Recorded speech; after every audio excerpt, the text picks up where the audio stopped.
اعوذ باللہ من الشیطان الرجیم بسم اللہ الرحمن الرحیم الم تعلم ان اللہ لہ ملک السماوات والارض يعذب من یشاء ویغفر لمن یشاء واللہ علی کل شیء قدیر۔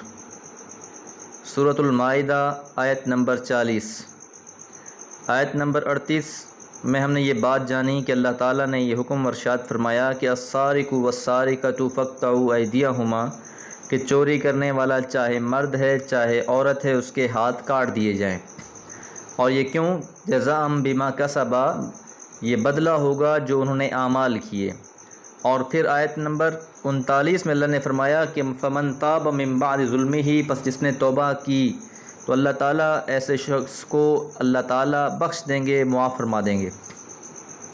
اب اس آیت کا بھی تعلق اسی موضوع کے ساتھ چل رہا ہے۔ علم تعلم، کیا نہیں تم جانتے، ان اللہ، یقین اللہ تعالیٰ، لہو ملک السماوات، اسی کے لیے ہے بادشاہت آسمانوں کی، والارض، اور زمین کی۔ یہ اس لیے فرمایا کہ کوئی تعجب نہ کرے کہ چور کو تھوڑی خطا پر بڑی سزا مل رہی ہے۔ اس آیت مبارکہ کا خطاب بظاہر تو رسول اللہ صلی اللہ علیہ وسلم سے ہے، لیکن مراد تمام وہ لوگ ہیں یا ہر شخص سے خطاب ہے، یعنی اللہ تعالیٰ کے ہاں کسی کے لیے کوئی رعایت نہیں ہے کہ جو بھی جرم کرے گا اسے سزا ملے گی۔ اس معاملے میں کسی بڑے مرتبے والے کو چھوٹے پر کوئی فوقیت نہیں ہوگی، یا یہ کہ اللہ تعالیٰ جس جرم پر جو سزا چاہے مقرر فرما دے، اسے مخلوق پر کل اختیار ہے۔ امام قرطبی رحمہ اللہ نے یہ بات ارشاد فرمائی، اس لیے فرمایا علم تعلم، کیا تم نہیں جانتے، ان اللہ، یقین اللہ تعالیٰ، لہو، اسی کے لیے ہے، ملک السماوات، آسمانوں کی بادشاہت، والارض، اور زمین کی بھی۔ تو زمین اور آسمان کا بادشاہ اللہ سبحانہ و تعالیٰ ہے۔ جب اس کی بادشاہت ہے، مخلوق بھی اسی کی ہے، تو قانون بھی اسی کا چلے گا۔ اب اللہ تعالیٰ فرماتے ہیں یعذب من یشاء، وہ عذاب دیتا ہے اللہ تعالیٰ من یشاء، جسے چاہتا ہے، ویغفر، اور بخش دیتا ہے لمن یشاء، جسے وہ چاہتا ہے۔ کہ بخش دینے کے اختیارات بھی اللہ سبحانہ و تعالیٰ کے ہیں، اور سزا دینے کے اختیارات بھی اللہ تعالیٰ کے ہی ہیں۔ اس پر کسی کو کوئی اعتراض کرنے کا حق نہیں ہے۔ ایک شاعر ابو العالیٰ معری کے بارے میں مورخین نے لکھا ہے کہ اس نے اعتراض کیا، اور اعتراض یہ کیا کہ ایک ہاتھ جس کی دیت 50 اونٹ تھی، یعنی اگر کوئی انسان کسی کا ناحق کاٹ دے، ہاتھ کاٹ دے، تو اسے ایک عضو کے بدلے 50 اونٹ فدیے میں دینے پڑیں گے۔ اور اب اگر کوئی شخص چوری کرتا ہے اور اس چوری کی ہوئی مال کی ملکیت انتہائی تھوڑی ہے، چاہے وہ 1 اونٹ یا 1 اونٹ کا بچہ ہے، تو اب اس کیفیت میں بھی اس کا ہاتھ کاٹ دیا جائے گا۔ تو اس نے یہ اعتراض کیا کہ یہ تو قرآن میں تضاد پایا جاتا ہے۔ اس لیے اہل علم نے اس کا جواب لکھا، اور خاص طور پہ قاضی عبد الوہاب نے لکھا، لما کانت امینتن کانت سمینتن، کہ جب تک وہ ہاتھ امانت دار تھا تو وہ شریعت کی روح سے بہت قیمتی تھا۔ جب تک یہ حق نہیں مارتا تھا، ناحق کسی کا مال نہیں ہتھیاتا تھا، کسی کے مال کو تصرف میں نہیں لاتا تھا، تب تک یہ ہاتھ بھی عزت والا تھا۔ اور جب تک یہ امانت دار تھا، عزت والا تھا، کانت سمینہ تھا، تو یہ قیمتی بھی تھا۔ فلما خانت، پس جب اس نے خیانت کی، یعنی جب اس ہاتھ نے خیانت کی، چوری کی، ہانت، تو اس کی ویلیو بھی پھر کم ہو گئی، اب وہ مقام اور مرتبہ اس کا نہیں رہا۔ امام ابن کثیر رحمہ اللہ نے بھی اس بات کی طرف اشارہ فرمایا۔ تو سزاؤں کا مقصد گناہوں سے روکنا بھی ہے۔ ہاتھ کاٹنے سے روکنے کے لیے ہاتھ کی دیت زیادہ رکھنا ضروری تھا، تاکہ لوگ کسی کا ہاتھ نہ کاٹیں اور اس کام سے بچیں۔ اور چوری سے روکنے کے لیے ہاتھ کاٹنے کا نصاب مقرر فرما دیا کہ وہ اگر کم بھی ہوگے تو اس کے ہاتھ کاٹے جائیں گے، اور اس کی پہلے وضاحت ہو چکی ہے کہ وہ کم از کم کیا ہے۔ البتہ اہل علم میں اس میں اختلاف موجود ہے کہ کم از کم اس کی مالیت کیا ہونی چاہیے۔ بہرکیف اللہ تعالیٰ نے جو بھی قانون وضع کر دیا ہے جو بھی شرعی حدود مقرر کر دی ہیں، متعین کر دی ہیں، چاہے وہ قتل کے بدلے قتل کیا جانا ہے، یا چور کے ہاتھ کاٹے جانے ہیں، یا زانی کو کوڑے مارے جانے ہیں، یا اس کے علاوہ بھی شریعت نے جس چیز کی وضاحت کر دی ہے، تو اللہ تعالیٰ اس مخلوق کا خالق اور مالک ہے۔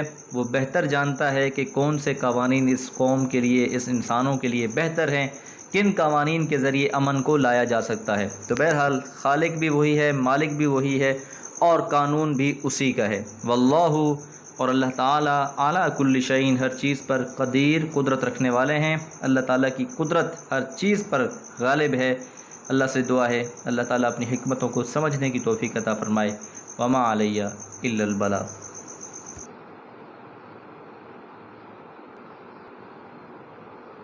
اعوذ باللہ من الشیطان الرجیم، بسم اللہ الرحمن الرحیم۔ یا ایہا الرسول لا يحزنک الذین یسارعون فی الکفر من الذین قالوا آمنا بافواہہم ولم تؤمن قلوبہم ومن الذین ہادوا سماعون للکذب سماعون لقوم آخرین لم یأتوک یحرفون الکلم من بعد مواضعہ یقولون ان اوتیتم هذا فخذوه وان لم تؤتوه فاحذروا ومن يرد الله فتنته فلن تملك له من الله شيئا اولئك الذين لم يرد الله ان يطهر قلوبهم لهم في الدنيا خزي ولهم في الآخرة عذاب عظيم۔ سورۃ المائدہ آیت نمبر 41۔ یا ایھا الرسول، اے رسول صلی اللہ علیہ وسلم، لا یحزنک، لا نہیں، یحزنک غمگین کرے آپ کو، الذین جو لوگ، یسارعون دوڑے جاتے ہیں، فی الکفر کفر میں، من الذین ان لوگوں میں سے، قالو جنہوں نے کہا، آمنا ہم ایمان لے آئے ہیں، بافواہہم اپنے منہ سے۔ یعنی رسول اللہ صلی اللہ علیہ وسلم مکہ میں تھے تو صرف مشرکین سے واسطہ تھا، مدینہ میں آئے تو منافقین اور یہودیوں کی سازشیں بھی ساتھ شامل ہو گئیں۔ اس پر تسلی دینے کے لیے فرمایا کہ آپ ان لوگوں کی وجہ سے غمگین نہ ہوں جو کفر میں دوڑ کر جاتے ہیں۔ اور اس کے بارے میں ہم نے پڑھا کہ کئی لوگ تھے جو ایمان لاتے اور پھر کفر کو اختیار کر لیتے، اور یہودیوں کی روش یہ تھی کہ جنہوں نے یہ کہا کہ صبح کو ایمان لاؤ اور شام کو کفر اختیار کر لو، تو اس لیے اللہ تعالیٰ فرما رہے ہیں کہ آپ اس بات پہ غم نہ کریں کہ لوگ کفر اختیار کر لیتے ہیں۔ وجہ یہ ہے کہ جو بات کہہ رہے ہیں کہ ہم ایمان لے آئے ہیں، بافواہہم اپنے منہ سے کہہ رہے ہیں، وَلَمْ تُؤْمِنْ قُلُوبُهُمْ اور نہیں ایمان لائے ان کے دل، کیونکہ ایمان کا جو اصل مقام اور مرکز ہے وہ تو دل ہے۔ جب تک انسان دل سے کسی بات کو قبول نہیں کرتا، جب تک کسی بات کو دل سے تسلیم نہیں کرتا، تب تک وہ نہیں مانتا۔ زبان سے وہ اقرار کرتا رہے کوئی فائدہ نہیں ہے، زبان سے کہہ بھی دیا لا الہ تو کیا حاصل۔ اس لیے جب تک دل اس بات کی گواہی نہیں دے گا تب تک بات نہیں بنے گی۔ تو یہ لوگ وہ ہیں جو منافقین ہیں، جو صرف زبانی کلامی جمع خرچ سے اسلام کا دعویٰ کرتے ہیں، حقیقت میں ان کے دلوں میں اسلام داخل ہی نہیں ہوا۔ وَمِنَ الَّذِينَ اور ان لوگوں میں سے بھی، ہادو جو یہودی ہوئے، یہودیوں کی بھی یہی روش تھی، سماعون للکذب، سماعون کا مطلب ہے خوب سننے والے ہیں، للکذب جھوٹی باتوں کو، جھوٹی باتیں ہوں تو خوب سنتے ہیں، اللہ کے پیغمبر کی سچی باتیں نہیں سنتے۔ اپنے جو ان کے وہ لوگ ہیں جو جھوٹے قصے کہانیاں واقعات سناتے رہتے ہیں وہ سننے والے ہیں، سماعون خوب سننے والے ہیں، لقوم آخرین ایسی قوم کی باتیں جو دوسرے ہیں، لم یاتوک جو آپ کے پاس نہیں آتے، یعنی کافروں کی بات سننے کے لیے بھی تیار ہیں، یا اپنے جو ان کے اہل کتاب میں سے ہیں ان کی باتیں سننے کے لیے بھی تیار ہیں۔ منافقین ہیں تو اپنے منافقین دوستوں کی اور جو منافقین کا سردار ہے اس کی باتیں سننے کو بھی تیار ہیں، لیکن جو اصل بات ہے اس کو تسلیم کرنے کے لیے راضی نہیں ہیں۔ یحرفون تبدیل کر دیتے ہیں، بدل دیتے ہیں، الکلمہ بات کو، من بعد مواضعہ اس کی اپنی جگہ سے، یعنی جو اس نے ایک جگہ، اس کا مقام ایک متعین ہے، اس کو اس بات سے یہ پھیر دیتے ہیں، اور اس کی بہت سی مثالیں اس میں ملتی ہیں ہمیں۔ حضرت عبداللہ بن عمر رضی اللہ تعالیٰ عنہ سے روایت ہے کہ رسول اللہ صلی اللہ علیہ وسلم کے پاس ایک یہودی مرد اور عورت کو لایا گیا جنہوں نے زنا کیا تھا۔ آپ صلی اللہ علیہ وسلم نے ان سے فرمایا کہ تم اپنی کتاب میں اس کے بارے میں کیا حکم پاتے ہو؟ انہوں نے کہا ہمارے علماء نے اس کی سزا چہرے کو سیاہ کرنا اور گدھے پر گشت کروانا تجویز کی ہے۔ عبداللہ بن سلام رضی اللہ تعالیٰ عنہ جو کہ یہودیوں میں سے ہی مسلمان ہوئے تھے، انہوں نے کہا اے اللہ کے رسول ان سے کہیں کہ تورات سمیت آئیں، یعنی اپنی کتاب تورات کو لے کر آئیں۔ چنانچہ تورات لے کر آئے اور ان سے کہا گیا کہ اب اسے پڑھو، تو انہوں نے کیا کیا کہ جو رجم والی آیت تھی اس کے آگے پیچھے ہاتھ رکھ کے باقی پڑھنا شروع کر دیا۔ تو عبداللہ بن سلام رضی اللہ تعالیٰ عنہ نے ان سے کہا کہ اپنا ہاتھ ہٹاؤ۔ جب اس نے ہاتھ ہٹایا تو اس کے نیچے رجم کی آیت نکلی۔ چنانچہ رسول اللہ صلی اللہ علیہ وسلم نے حکم دیا کہ وہ دونوں کو سنگسار کر دیا جائے۔ تو یہ ان کی عادت تھی کہ جو احکامات تھے، جو معاملات تھے، اس کو اپنی جگہ سے بدل دیا کرتے تھے۔ یقولون، اور کہتے ہیں، ان اوتیتم، اگر تمہیں دیا جائے، ھذا، یہ، فخذوہ، پس تم اسے لے لو، یعنی اگر تمہاری مرضی کے مطابق اللہ کے رسول کوئی فیصلہ دے دیتے ہیں تو اسے قبول کر لیں گے۔ وَإِن لَّمْ تُؤْتَوْهُ، اور اگر تم نہ دیے گئے، فاحذروا، تو پھر تم اس سے اجتناب کرو، یعنی اگر بات سختی کی ہوئی تو پھر اسے قبول نہیں کیا جائے گا، کیونکہ وہ اپنی شریعت میں بہت سے معاملات میں سختی پاتے تھے اور محمد رسول اللہ صلی اللہ علیہ وسلم کی شریعت میں اس معاملات میں آسانی پاتے تھے۔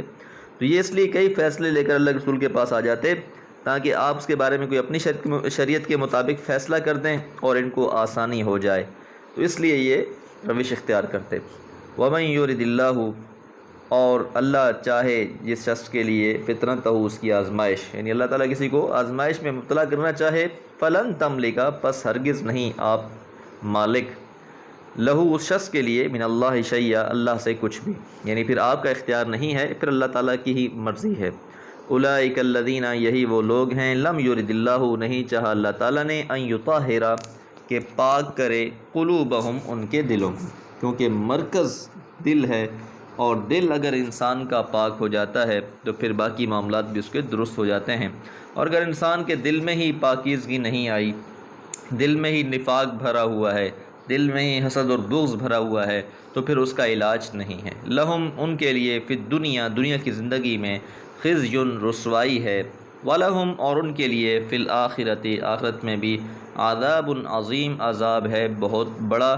اس لیے آپ سے یہ کہا گیا کہ آپ ان کی اس روش پر غم نہ کریں، بلکہ ان لوگوں کا پھر ٹھکانہ جہنم ہوگا، دنیا میں بھی رسوائی اور آخرت میں بھی عذاب عظیم۔ اللہ تعالیٰ سے دعا ہے اللہ تعالیٰ تمام لوگوں کو ان عذابوں سے، ان تکلیفوں اور سختیوں سے محفوظ فرمائے۔ وما علیہ الا البلاغ۔